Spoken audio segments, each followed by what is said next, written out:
Good morning, FBC. Oh, dami kong fans. Pag lumagpas akong 8 minutes, kasalanan niyo. My name is Ros Villaflor, and I'm grateful for the opportunity to share my testimony with you today. I'll be sharing about what it means to be salt and light in the world. Or sa context ko, sa marketplace. Hindi po yung Facebook marketplace yung workplace as in kung saan tayo nagtatrabaho. Whether that's in the corporate world, government, education, healthcare, business, media, creative industries, or even the tech world. Wherever God has placed you, in an office, a classroom, a clinic, or even online, that place becomes your mission field. You heard it right. For us professionals, marketplace becomes our mission field in our daily life. When I graduated from college and entered the corporate world, the transition hit me hard because adulting is hard. Wala nang masyadong guidance from the elders kasi isa ka na sa nagbibigay ng guidance sa younger generations. Ikaw na yung mostly nagdidesisyon, hindi na nakaasa kay mama. Yung mga ganon na transition in life that most of us here I know can relate. One of the reasons I joined the A3 Young Professionals program was my desire to grow deeper in my relationship with the Lord, while also being equipped to share the gospel with those around me.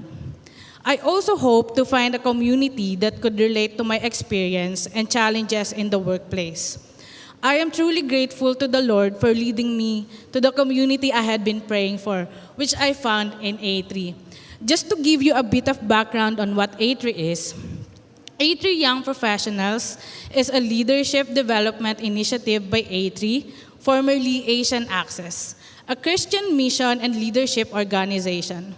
It's designed specifically for young professionals, typically in their 20s to 30s, who are navigating their early careers while seeking to live out their faith intentionally in the marketplace, church, and society. I've been working as a consultant for an HR system at IBM for 8 years now. Kala nyo, student pa ako, no? And honestly, being a follower of Jesus in the workplace is never easy. I remember talking about a similar topic when I was a student, how to be a Christian student. Same challenge, different setting, but both are hard to live out. In A3, I was reminded that taking the yoke of Christ is simple. I don't have to share the gospel every single day or expect my coworkers to accept Christ overnight. It is a process, one that I must involve God in while staying rooted in His Word. I should uphold integrity, obedience, and transparency both in the workplace and my personal life. Sometimes, just being a good example can have an impact because your life may be the only Bible some ever reads. That's one of the reasons I need to be more intentional about my spiritual growth and mindful of my attitudes and actions because there is work to be done in the marketplace. Sabi nga po ng isa naming speaker during our graduation, 1% lang ang pastor and missionaries, while the other 99% normal Christians naman ang nasa marketplace. Grabe yung opportunity na binigay ni Lord to share His Word. Being part of a global company really feels like you're reaching the world because of the diverse people I get to work with from different nationalities. I have this experience na sobrang loyal ko sa kumpanya namin, pero syempre mas loyal ako kay Lord. Dapat lang. Anyway, may naging katim po ako na follower of Christ din pala. Naging part lang ng small talk namin yung kung anong ginagawa mo ng weekends.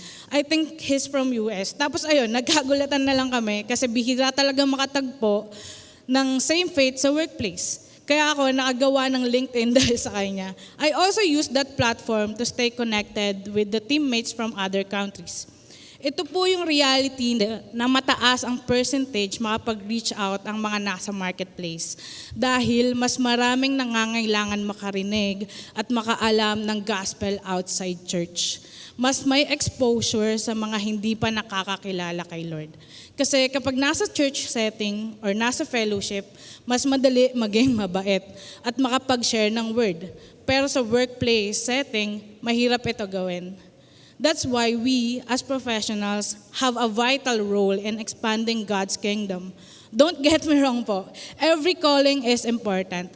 I just want to highlight the significance of making an impact in the workplace kasi nandun na po yung majority sa atin. Ilan ba sa atin dito ang pastor? Ilan ang ating mga missionaries?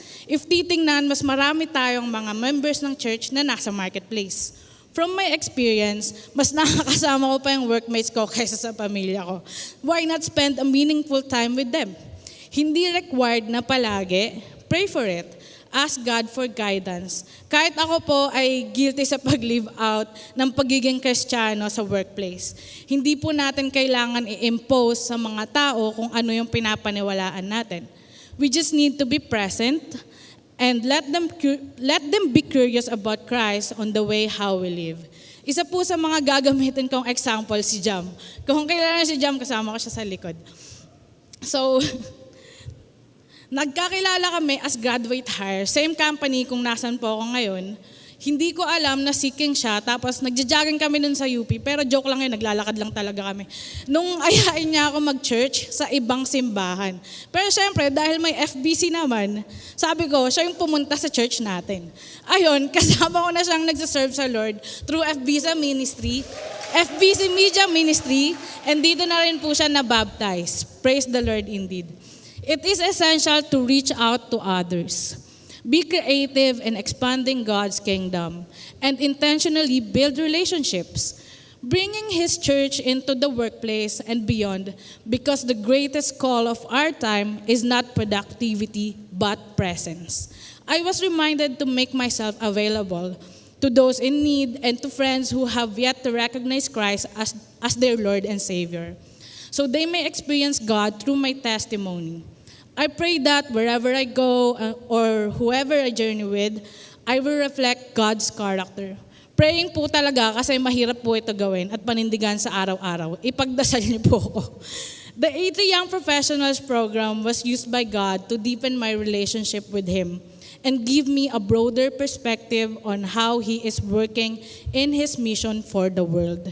In a world filled with darkness, the Lord reminded me that my role is to be present and reflect His light.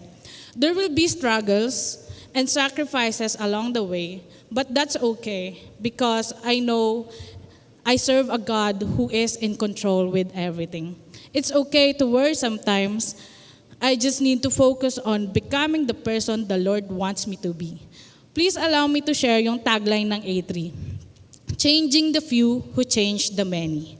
Being called to be salt and light in the world or in the marketplace is both a challenge and a blessing. I pray that I will always pursue excellence, not for myself, but for His glory. Thank you po.